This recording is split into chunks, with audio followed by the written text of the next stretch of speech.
안녕하세요. 네, 안녕하세요. 아이고, 반갑습니다. 요즘 우리 민주진영, 진보진영 청년 스피커 중에서 가장 유명하신 우리 황 이사님, 황희두 이사님 오늘 모시고 말씀 나누겠습니다. 참 반갑습니다. 네, 반갑습니다. 요즘 어떻게 지내고 있는지 궁금하신데요. 네. 요즘 근황 좀 잠깐 설명해 주시죠.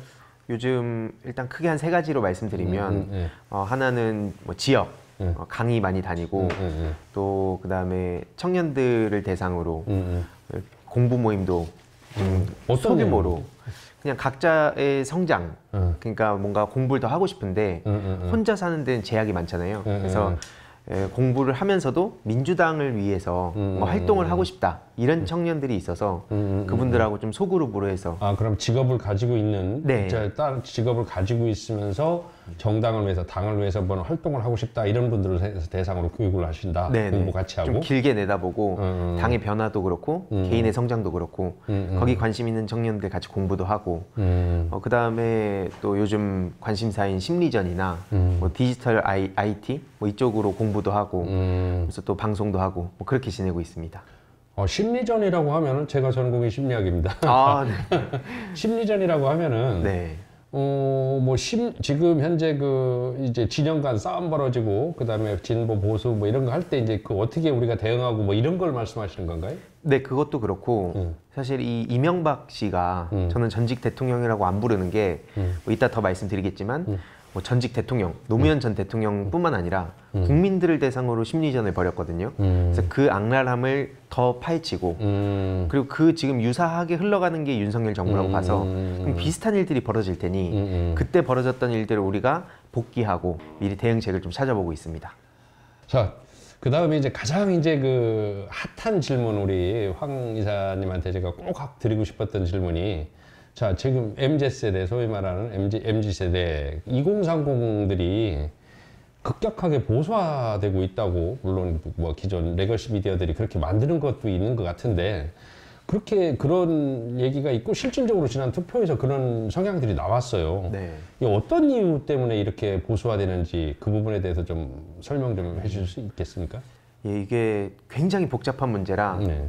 이것만 해도 1시간 넘게 아마 얘기해야 되겠지만 간략하게 말씀을 드리면 일단 뭐 보수화로 볼 거냐 탈정치화로 볼 거냐 요건 좀 나뉘는 것 같아요. 근데 어쨌든 중요한 거는 첫 번째로는 앞에 말씀드린 그 이명박 정권 때부터 심리전이 꾸준히 이어져 왔습니다. 그래서 이 젠더를 하나의 자신들의 무기로 삼아서 계속 갈라치기를 유도하겠다는 그런 증거도 많이 나와 있는데 그걸 하나 파헤치는 것도 계속 하는 일이고 그거에 어떻게 앞으로 또 대응할 거냐 거기에 또 탑승하는 사람들이 있으니까 그래서 그 문제가 하나 있고 또 다른 차원에선 그렇다고 그럼 우리는 잘했냐 뭐 민주진영에서 그럼 어쨌든 젊은 남성들의 목소리가 상대적으로 가려지고 계속 묻히고 이랬던 것들이 있기 때문에 그런 거에 대해서는 우리가 또 반성도 하고 그럼 앞으로는 어떻게 할 것이냐 요 문제도 하나 또 봐야 된다 보고 결국엔 그것뿐만 아니라 이 진보 진영에서 우리가 그동안 취했던 방식 계몽주의라든지 어떤 그 단어 어떤 문장 이걸 파고들어 가지고 사람을 막 가르치고 또 더 나아가서 막 혼내고 이런 경우들이 있어서 그런 거에 대해서 우리가 좀 다른 방법으로 설득을 해야 되지 않을까 이런 생각도 많이 듭니다. 그런 부분에서 사실 오히려 진보 진영이라고 하는 민주당이 더 보수 정당보다 꼰대화돼 있다 뭐 이런 얘기까지 사실 지금 돌아요. 젊은 사람들 사이에서는. 저부터도 그런 부분에 대해서는 반성을 하고 있는데 더 보수화돼 그러니까 지금 뭐 혼내는 식의 어떤 교육 과거의 운동권 세력들이 이제 어떤 위기 질서에 의해서 이렇게 쭉 이렇게 하다 보니까 선배 후배 뭐 이러다 보니까 후배들을 그냥 주입식 교육을 시키려고 했던 그런 게 있지 않았나 저도 반성을 합니다. 그런 부분에서 오히려 이제 보수들이 이제 자기들 약점을 미리 이제 파악을 하고 그거를 이 청년들의 어떤 의식 변화 이걸 캐치를 해서 변화를 깼다 이렇게 볼 수 있다고 보는데 지금 그 변화를 이제 찾아내 가지고 우리도 같이 변화를 깨보자 뭐 이런 거 아닙니까?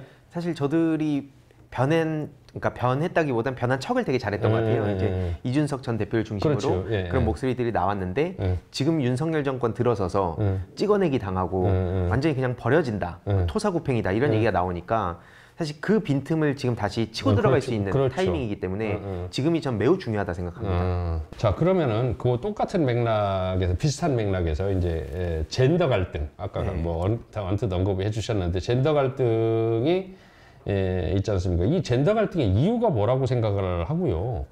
진보 진영이 지난번에 그 젠더 갈등에서 그 갈라치기에서 사실 이번 지난 선거에 좀 당한 경향이 있다고 보거든요, 저는.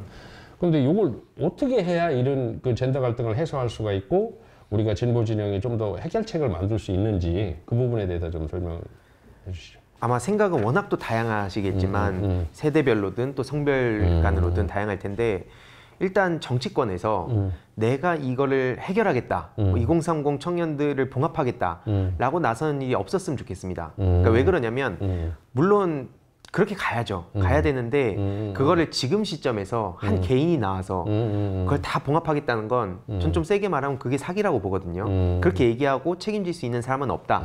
그 전제하에 좀 말씀을 드리자면 뭐 일단은 그 여러 가지 갈등 요소들이 있는데 그게 뭐 아까 말씀드렸듯이 온라인상에서 그걸 계속 그 소위 말하는 게임 언어로 스노우볼 굴려오는 계속 그 갈등을 키우고 언론이 또 그걸 계속 보도하고 포털에 걸리고 유튜브 이런 다양한 곳으로 또 유통이 되면 실제로 그러고 나서 자신을 돌아보게 되잖아요. 그래서 그 성별로 또 계속 파고들어가지고 분노를 키워왔던 게 또 저들의 전략 중에 하나였다 보고 결국에는 이 시점에 우리는 어떻게 할 거냐 이걸 생각해 보면 민주 진영을 지지하는 남성들이 있는데 이들도 지금 뭐 불만이 없다거나 다 만족스러워서 있는 게 아니거든요. 근데 이분들의 목소리부터 일단 듣자, 1단계로. 그래서 그분들이 그럼에도 불구하고 여기 있었던 이유 이런 것도 캐치해야 되고 뭔가 답답해하는 거 그런 것도 캐치해서 이 영역을 점점 넓혀가는 게 지금 가장 시급하다고 보고 특히 청년들의 영역을 넓혀가는 게 제일 중요하다. 그러니까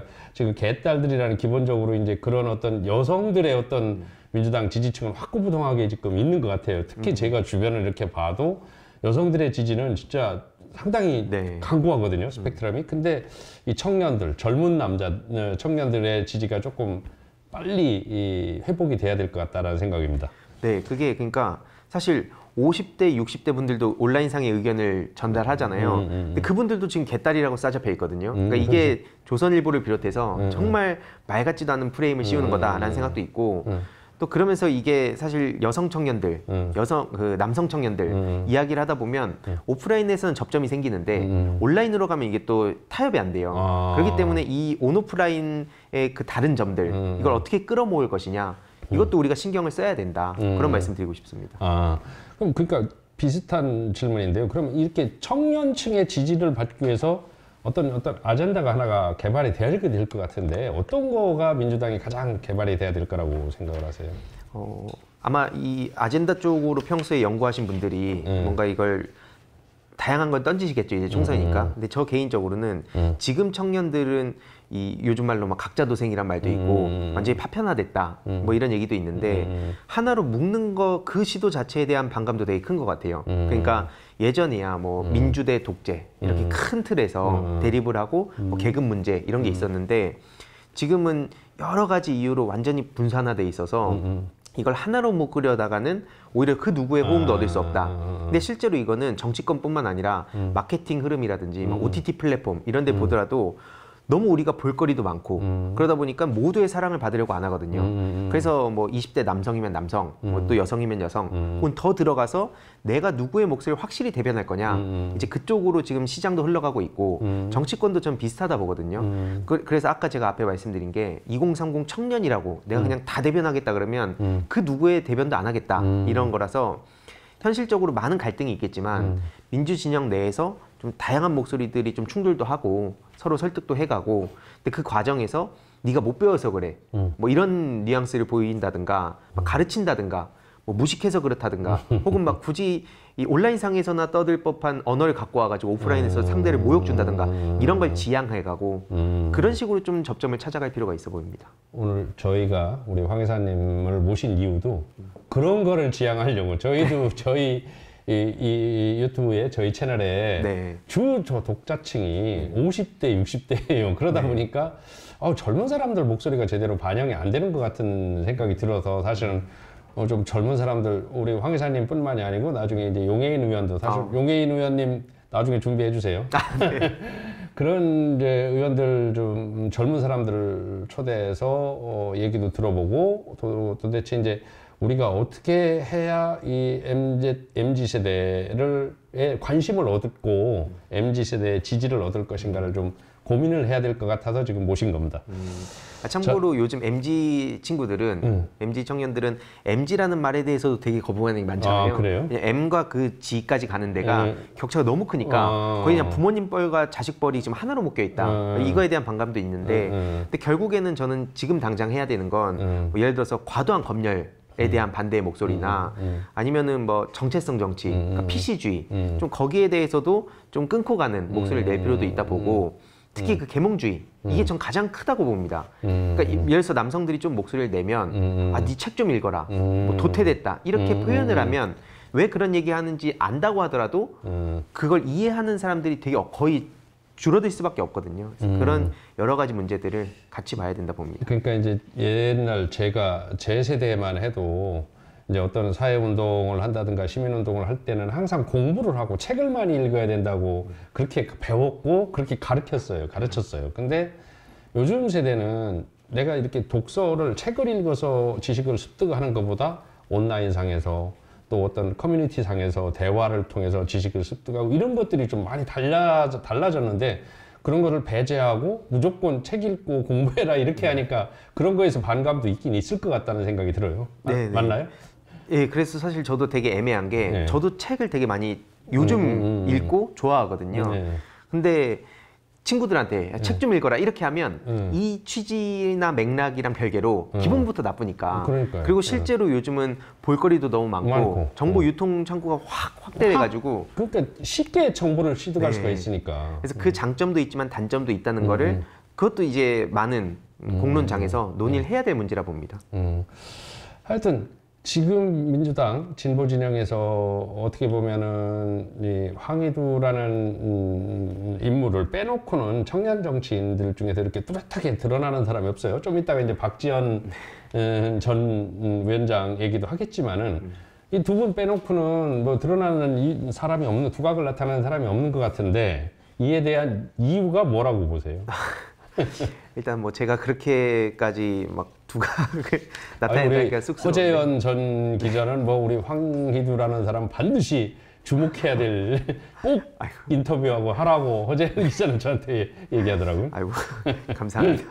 아니 일단 뭐 여러 가지 이유가 있겠지만 그 여의도 내에 고립되는 모습들이 좀 종종 보이더라고요. 저도 그 지난 총선 때 민주당에 들어와서 여기저기 부르는데 많이 갔었는데 뭐 그냥 술자리에서 나올 법한 얘기들을 그걸 그대로 방송 같은 데서 얘기하는 경우도 있고 그러다 보니까 점점 더 여의도 안과 밖이 멀어지는 어떤 성벽이 쌓이는구나라는 생각도 들었고 또 그 다음으로는 청년들을 만약에 대변하겠다고 얘기했으면 그럼 일반 청년들까지 폭넓게 만나고 얘기를 들어야 되잖아요. 근데 여의도 안에서 그 뭐 총선 때문이라든지 뭐 여러 이유가 있겠지만 그 안에 사람들한테 계속 얘기를 듣고 청년이라면 어떻게 해야 된다 이런 얘기를 듣다 보니까 일종의 그런 가스라이팅도 있는 것 같아요. 정치는 길게 봐야 되고 그러면은 뭐 넓게 봐야 되고 포용으로 가야 되고 근데 그러다 보면 아까 맨 앞에 말씀드렸듯이 하나만 하는 소리만 나오고 청년. 모두를 제가 품겠다. 그럼 아무의 호응도 얻을 수 없는 그런 길로 가는 거 아닌가.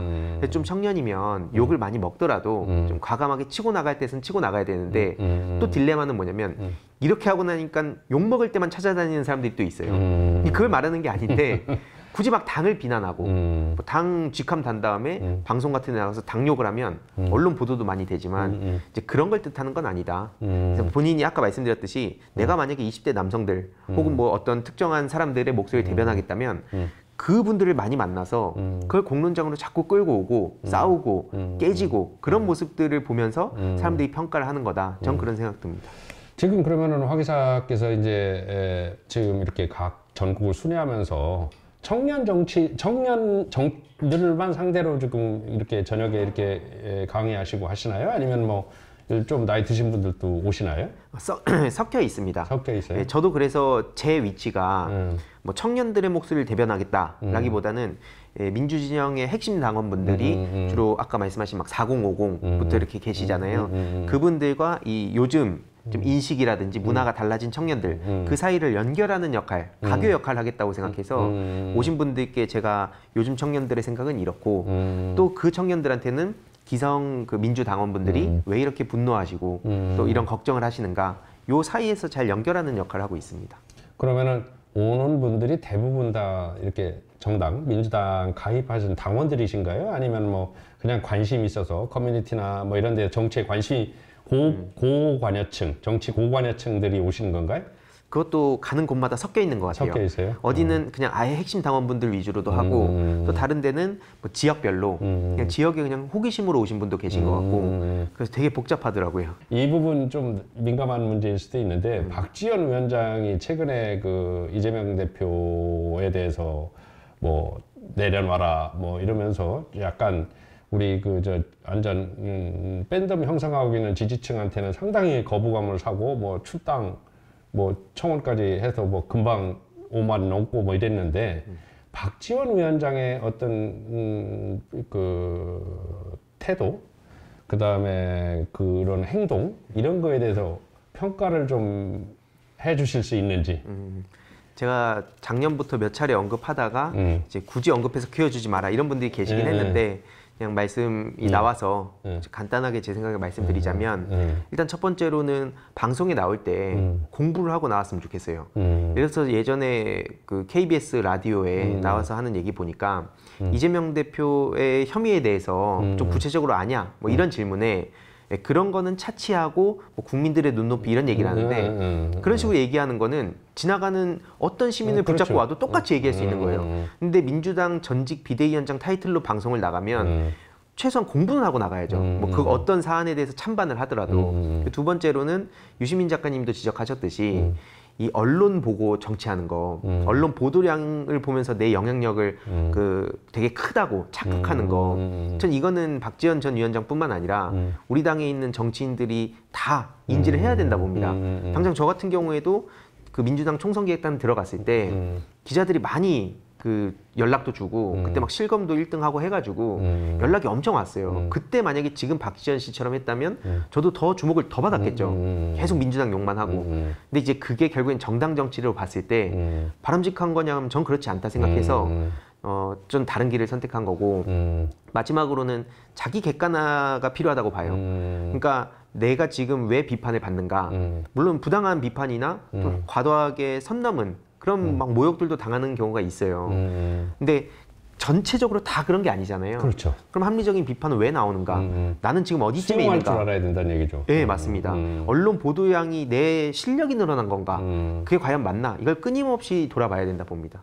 기존의 레거시 미디어들, 소위 말하는 조중동을 중심으로 하는 미디어들이 이재명이라는 사람을 자꾸 이제 낮추려고 하다 보니까 뭔가 이제 지지세도 낮추고 뭔가를 자꾸 디스하려고 하다 보니까 박지원이라는 사람이 전 비대위원장이었단 말이에요. 그 이재명 대표가 어떻게 보면 내세운 비대위원장이었어요. 그러니까 이제 그 사람의 말 자체가 이재명이라는 사람을 깎아내리는 언어를 구사해주면 엄청 좋은 거죠. 근데 그게 그게 자기 역량이라고 생각을 하는 것 같다는 생각이 저도 들어요. 근데 이제 비슷하게 생각을 하시네, 저하고. 맞습니다. 자, 이제 개인적으로 우리 황 이사님 좀 질문을 해볼게요. 이제 SNS 그다음에 커뮤니티 뭐 이런 활용을 참 잘하시던데 엄청 뭐 어디를 옮기시더라도 항상 어디 간다, 나 어디 간다, 여기 좀 와주세요, 관심 가져주세요 하고 이렇게 이제 그 어떻게 보면 취재 활동 같은 게 기자처럼 활동을 하시더라고요, 보니까. 근데 그래가지고 그러다 보니까 뭐 지난번에 그 정의당 유호정 의원 그 저 대립게임 의혹, 그 다음에 템플턴 대학 의혹 같은 것들 이제 처음으로 이제 의혹을 제기하시고 했는데 혹시 최근에도 뭐 의혹을 파고 뭐 있는 거 있어요? 일단 하나는 앞에 말씀드렸던 이명박 때 벌어졌던 국정원 심리전. 이게 지금 비슷한 움직임이 많이 보여서 최근에 실제로 국정원 민간인 사찰 문제도 터졌고 그래서 그런 흐름에 대해서 좀 계속 캐치를 하고 있고 두 번째로는 JMS 이슈 되면서 신천지 얘기도 나오잖아요. 제가 신천지 때문에 최종 그 이명박 재판에서 유죄 받았는데 이게 그렇게 딱 유죄를 받았다고 사람들한테 전해지니까 신천지 얘기만 하면 유죄 받는다 이렇게 선동이 되는 거예요. 그거 전혀 아니고요. 신천지와 국민의힘 정치인들 간의 여러 가지 유착 관계에 대해서 많은 문제제기 나왔고 곽상도 전 의원이랑 그다음에 국민의힘 그쪽에 대해서는 저 최종적으로 무죄 받았습니다. 그래서 이 문제 계속 파야 된다.